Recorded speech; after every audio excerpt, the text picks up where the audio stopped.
Praise the Lord. ஒரே ஒரு வசனத்தை கூட காண்பித்துக் கொடுக்கிறேன். சங்கீதம் 102 அதிகாரம் 2வது வசனம். என் ஆபத்து நாளிலே உமது முகத்தை எனக்கு மரியாதையும்.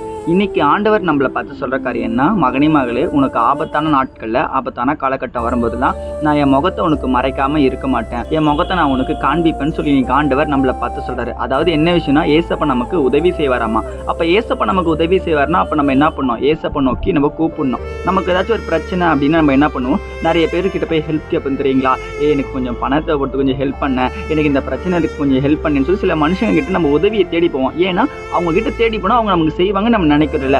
அதே போல தாங்க அந்த ஏசப்பாவும் நமக்கு உதவி செய்யறதுக்கு தயாரா இருக்காருங்க. நம்ம வாழ்க்கையில கூட நமக்கு ஏதாச்சும் ஒரு காரியம் தேவைப்படுதுன்னா நம்ம ஏசப்பா கிட்ட கேட்டோம்னா நிச்சயமா நம்ம லைஃப்ல செய்வாரு. இன்னைக்கு உங்க வாழ்க்கையில நீங்க படிக்கிற காரியமா இருக்கட்டும், உங்க வேலையின் காரியமா இருக்கட்டும், இன்னைக்கு உங்க தொழில நீங்க முன்னேறணும் ரொம்ப ஆசைப்பட்டு பார்த்தீங்களா, எல்லா காரியமும் ஏசப்பா உங்களுக்கு செய்வாரு. இல்லைன்னா நீங்க ஒரு வியாதியில மாட்டிட்டு இருக்கீங்க, இந்த வியாதியை என்னை விட்டு போகணும் நீங்க ஆசைப்படுறீங்க, அப்ப ஏசப்பா அதையும் கூட செய்வார். ஆனா நம்ம என்ன பண்ணணும்? அவரை நோக்கி நம்ம உதவிக்காக கூப்பிடுற பிள்ளைகளா இருக்கணுங்க. எப்படின்னா ஜெபத்து மூலியமா தான். நீங்க டெய்லியும் ஜெபம் பண்ணும்பொழுது உங்க வாழ்க்கையில நீங்க என்னென்ன காரியத்தை எதிர்பார்க்குறீங்களோ அதை எல்லாத்தையும் ஏசப்பாண்ட ஒப்பு கொடுங்க. நிச்சயமா அதை ஏசப்பா செய்வார். நீங்க ஒழுங்கா பிரேயர் பண்ணி ஏசப்பாண்ட கேட்கிற பிள்ளைகளா இருக்கும்போது உங்க ஜெபத்துக்கு நிச்சயமா பதில் கிடைக்கும். விசுவாசிக்கிறீங்கன்னா ஆமேன் போட்டுக்கோங்க.